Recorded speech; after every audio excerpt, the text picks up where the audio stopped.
Konapo muchakatibata tiripo pazvaitika channel. Zita rangu rinoitwa Mukoma Tash. Ndinoti welcome munozvaitika channel. Uye kana uri munyowani ndobva ndati aiwa dzvanya subscribe button kuti usarasikirwa nemaupdates atinenge tichikanda naika. Right, panguva ino hama dzangu ndaya nenyaya handizivi chinoitika kana munhu achinge akuita zvake handiti anogona kungotaura either bad news maererano nezvakamboitika kumashure nevanhu vaishanda navo kana kuti anogona kutaura good news depending kuti vaishanda sei. Handiti aiwa ndauya nenyaya yemukomana anonzi Muridzo ane nyaya yake yakataura pandemwe interview yakaita achitaura kuti iye aisawana mari, aisapiwa mari na former boss wake Prayzah. Sezvatinoziva kuti akamboshanda na Prayzah, handiti just like Baba Harare vakamboshandawo na Prayzah.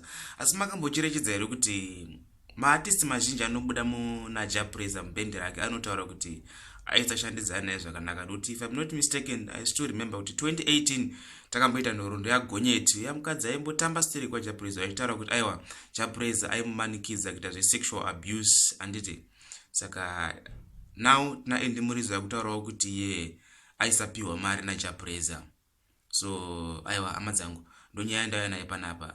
Handida kutaura zvakawanda asi ndinongotiwo kana waimboshandidzana nemunhu handiti wakazotanga zvako wadiwo wachingoita zvako wakanyarara kuitira kuti usauraya career yevamwe vanhu. Handiti kubuda maybe mubhendi wakanga unenge waona kuti hazvisi kukuitira wotangidza zvako. Handiti so anyway I don't want to give a judgment. Ndinongotiwo kwamuri muri yeZimbabwe munotiwo kudii motiudzawo mucomment section. Asi chikuru kwazvo musakanganwa kusubscribe pazvaitika channel kuti patinouploada something aiwa hamugoni kurasikirwa. Ndini wenyu Mukoma Tash. Not much love. Enjoy your night.